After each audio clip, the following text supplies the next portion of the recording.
Olá, bem-vindo a mais uma videoaula de bioestatística, falando agora sobre média, que foi o assunto da nossa última vídeo, mas agora média para dados agrupados com intervalo de classes, tá certo?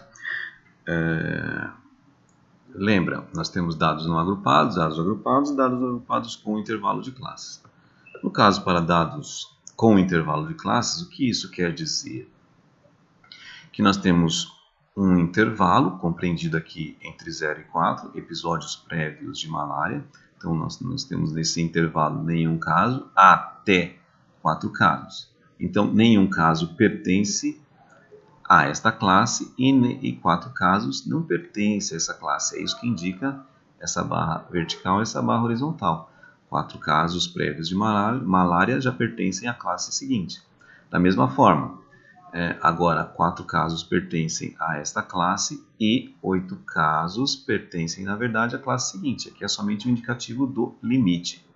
E para que serve isso? Isso serve somente para compor, na hora de compor a quantidade de elementos que estão dentro de cada classe, né? Nas nossas contas que seguirão daqui para frente, isso já não tem mais interferência.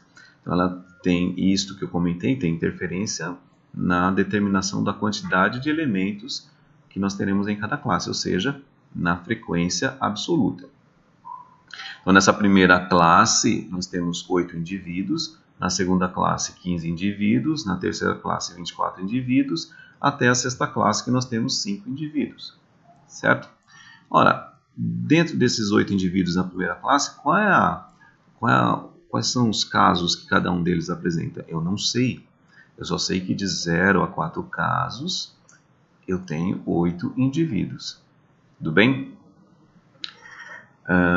Então, a somatória da frequência absoluta me dá a totalidade de indivíduos. Tá ok? Com casos prévios de malária. Então, com 20 a 24 casos prévios de malária, nós temos 5 indivíduos. É essa leitura que a gente faz, certo? Então, o que acontece? Na aula anterior, era fácil, era só pegar o xi que estava ali, multiplicar pela frequência absoluta para a gente obter o numerador aqui, né? A somatória de xi dividido pela somatória de fi. Xi vezes fi dividido pela somatória de fi. Mas nesse caso, apesar da gente estar utilizando a mesma expressão, o cálculo é um pouquinho diferente, porque nós temos a frequência absoluta, está aqui. Mas esse xi aqui, o que vai acontecer? É o nosso ponto médio. Por quê? Isso aqui é uma variação, são vários elementos que nós temos aqui.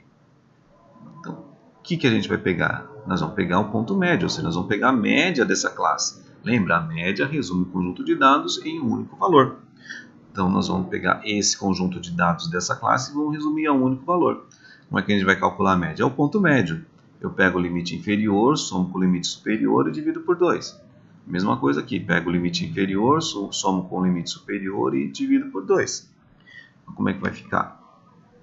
0 mais 4, 4, dividido por 2, 2. 4 mais 8, 12, dividido por 2, 6.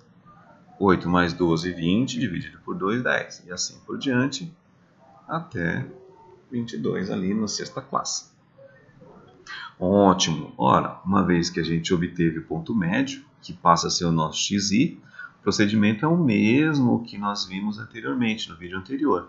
Então, eu pego o xi, multiplico pela frequência absoluta, registro aqui. Pego o ponto médio, multiplico pela frequência absoluta, registro aqui. Né? Então, 8 vezes 2, 16, 6 vezes 15 dá 90, e assim eu vou fazendo para todas as classes. Tá lá. Como eu preciso da somatória desses produtos, a gente soma aqui na tabelinha mesmo. Chegou lá em 970, mesmo procedimento, trago essa somatória aqui para o numerador, trago a somatória da frequência absoluta aqui para o denominador, divido um pelo outro e vou obter então a média para dados agrupados em classes. Certo? Ah, professor, onde é que eu enxergo isso aqui? 11,4. Ele está aqui na terceira classe, né? 11,4 é maior que 8, porém é menor que 12. Então a média está nessa classe aqui. Tá certo? Então é isso. Muito obrigado uma vez pela atenção, bons estudos e até o próximo vídeo.